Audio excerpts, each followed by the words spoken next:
So there I was, 20 feet up in a tree, lying prone along a limb, reaching way out with a saw and hanging on for dear life because I was above a fast flowing river rushing over a dam about 25 yards away. My mother in law had asked me to trim some of their backyard trees at the edge of the river to give her a better view. So there I was, hacking away. I mean, it's funny how water can look like a raging torrent when you're hanging out over it. And, you know, when you've got two kids and a beautiful wife who you know would not be very pleased to have to call the Adirondack Water Rescue Squad. Yeah, well, my husband, he just went over the dam and is probably going to be needing some help. I mean, bottom line, I was scared. Generally speaking, I loved my mother-in-law, but not so much at that particular moment. So what happened? Well, I didn't die, of course, nor did I fall in, thank you, Lord. But when I got down, I saw something that taught me one of the most important lessons anyone can learn about handling pain. And I'm going to share that with you in this second episode of my podcast mini-series, Handling Pain in a Bubble Wrap Culture.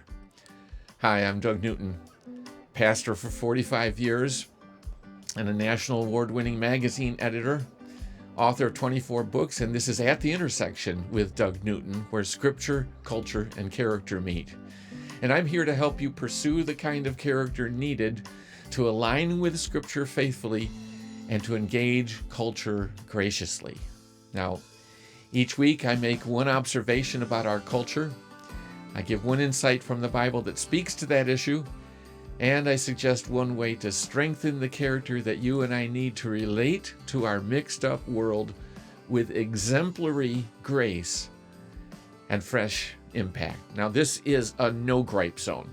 Our question is not what's wrong with our culture. It's about what's the right way to respond. So you ready? Here we go. Now, if you didn't catch last week's podcast, the first in this mini-series on handling pain, I made the point that our culture treats pain like public enemy number one and will do almost anything to make sure we don't ever have to experience it. Now, while I would never recommend that we counter our cultural obsession with comfort by, going in the opposite direction and becoming masochists that beat ourselves, I did make the case that we should not treat pain as an enemy to be defeated at all costs. Kill pain, eradicate pain. Instead, we need to make peace with pain. You see, good often comes with pain. Perseverance and courage become stronger. Empathy becomes more tender. Compassion acts quicker. And the sense of God's presence can often seem closer. And these are good things, very good things. So let's not be so quick to hate pain and discomfort and fall prey to the unrealistic hope and desire of living a pain-free life. But today we need to move on. Why? Well, just because you've made peace with pain and its potential value and benefit doesn't mean that you're going to endure it any more easily. See, handling pain takes some practice precisely because we live in a bubble wrap culture. And we consequently have had far fewer occasions to face pain than the majority of our human family that live in much harsher conditions around the world. So, what am I recommending? Well, I recommend that we take a lesson from our culture. Wait a minute, Doug. I thought you said our culture has the wrong attitude toward pain, so why should we take a lesson on pain from our culture?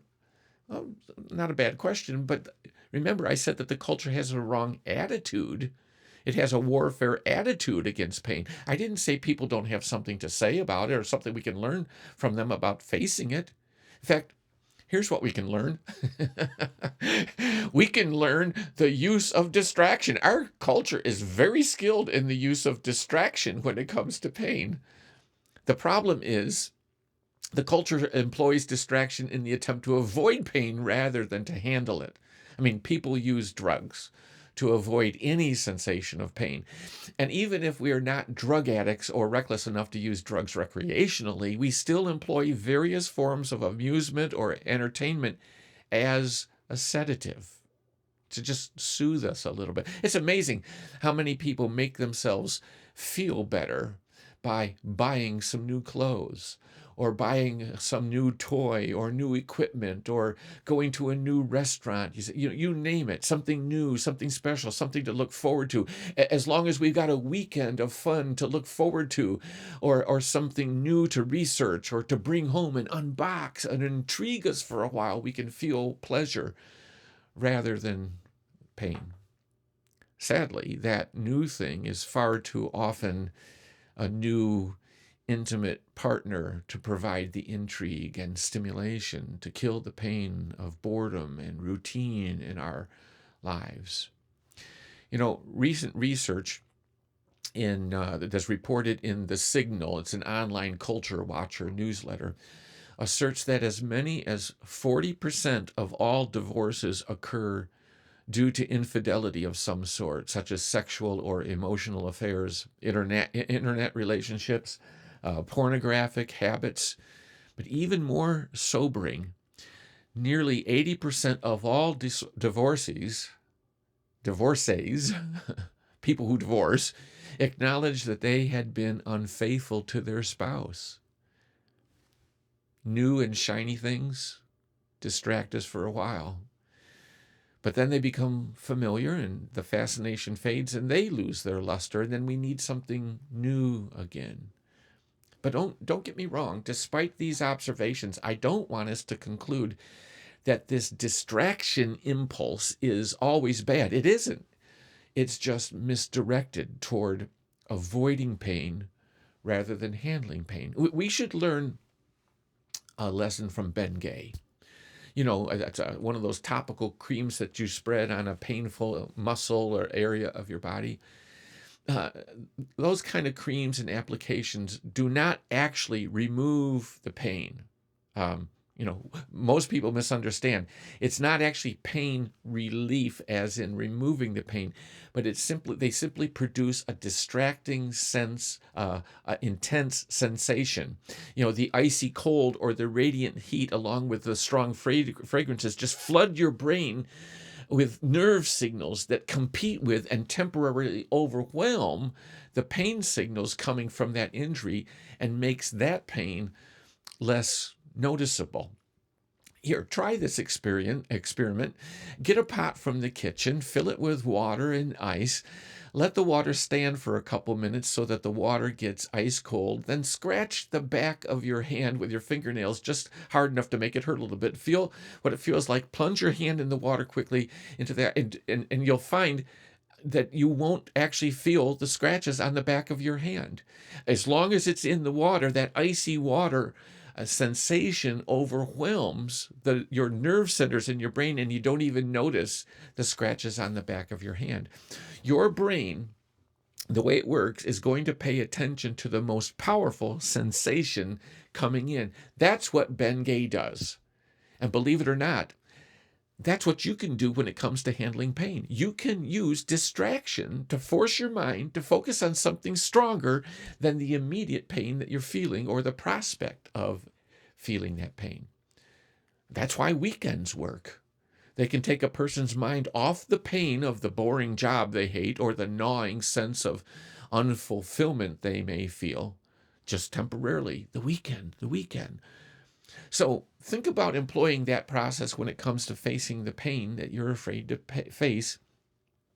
If you want to choose to do something that might take some courage or perseverance. After all, what is it that keeps you from doing the very things that might make your life more meaningful or more impactful or more faithful or more healthy or more sacrificial? It's the fear of how hard it might be, how hard it already is, and you don't want to have to keep going in that direction, or what you might have to give up, etc., etc. You see, distraction can work to help you handle that pain so that it won't feel as bad as you think it will feel, or maybe you won't actually feel the pain at all.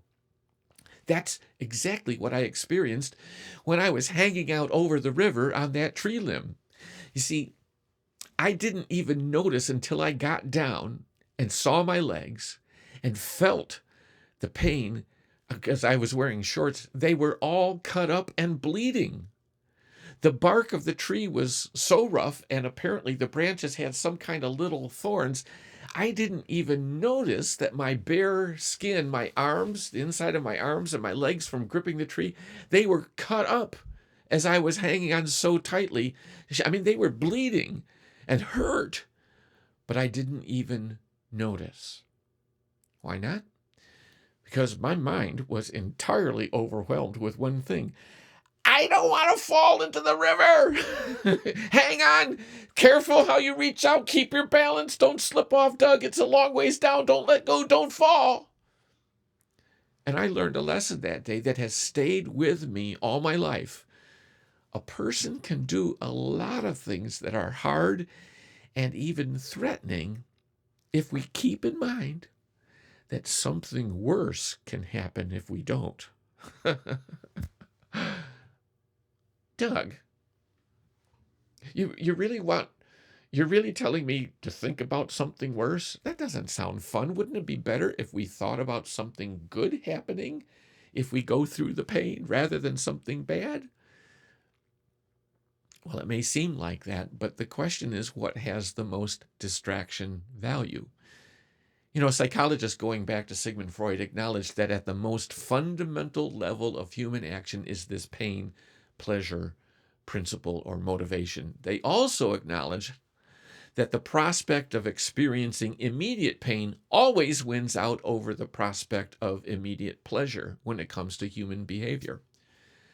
And that also means that the anticipation of future pain still has the upper hand over the anticipation of future pleasure, though the odds are not as great as in the case of immediate pain and pleasure.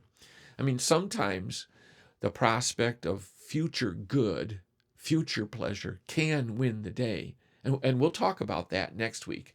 But this week, I just want to stick with learning to handle pain by envisioning a greater problem if you don't press through the pain. Just like when I pressed through and accomplished my mother-in-law's request despite the scary circumstances that I faced. Now, as much as we may not like to think it, the Bible makes clear that our all-loving, all-wise, all-powerful God is willing to motivate people with the prospect of possible problems and not just the promises of potential pleasures. And if that doesn't sound very loving, just remember, this is actually an important motivational tool of good parenting. You see, because we know it won't be good for Johnny if he doesn't do his homework, but sometimes the only way Johnny will respond is if we tell him he won't be able to play video games for the rest of the week if he doesn't get his homework done tonight. And so the prospect of not having screen time is far worse in Johnny's mind than the disagreeable prospect of spending 15 minutes working on his spelling words. But now also bear in mind that the Bible issues warnings that are much stronger than just, losing some screen time. In fact, the book of Proverbs is full of those kind of something worse will happen warnings on everything from greed to anger to lust to foolishness to pride to laziness. In fact, here's laziness. This is Proverbs 6. Go to the ant, O sluggard, slackard. Consider her ways and be wise. Without having any chief, officer, or ruler, the ant prepares her bread in summer and gathers her food in harvest. How long will you lie there, O sluggard? When will you arise from your sleep? A little sleep, a little slumber, a little folding of the hands to rest, and poverty will come upon you like a robber and want like an armed man.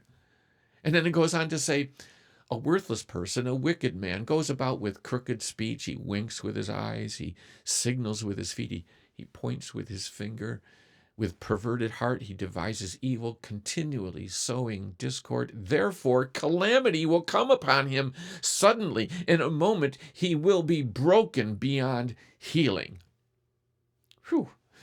And if that isn't strong enough, bear in mind, though it may not be culturally palatable, God uses the warning of death or the loss of his blessing as the most frequent something worse as he relates to his people.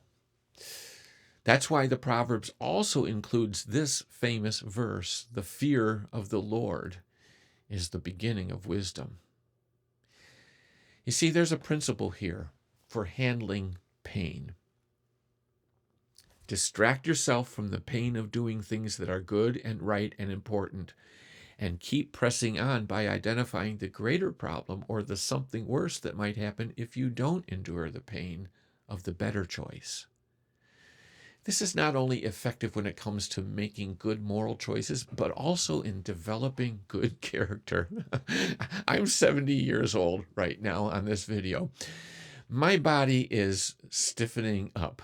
I'm not nearly as flexible as I was back when I was playing soccer at 20 years of age, and then when I was 30, and then when I was on to being 40 and 50 and 60. I mean, I hate stretching exercises. They are boring, they are painful, but if I keep a picture in my mind of being 80 years old and being hunched over and tightened up and barely limber enough to go up and down stairs, I find it much easier to press on through the discomfort of holding a toe touch for a 10 count. I mean, it's helpful to create clear images of what might happen if you don't press through the pain. BenGay helps us handle pain by distracting us. You can learn to use distraction too. In this case, using the distraction of the something worse. That can flood your mind in a way that will help you with the pain of doing what's right and good. You can BenGay your brain. Well, like I said, next week I'm going to give you another more pleasant way to use distraction. But for today, this is a good place to stop. And I've written another crosswalk for you this week. I want to give you some time to reflect on your own reaction to some pain or prospect of pain that you're facing right now that might be tempting you to back away from something important, something right, something good that you need to do, or a promise that you need to keep. I'm going to take you through a mental exercise to process this something worse technique that I've described today. I guarantee it will be good for you. Well, that's it for this week. I'm glad that you're here, or maybe catching it in the rerun sometime later.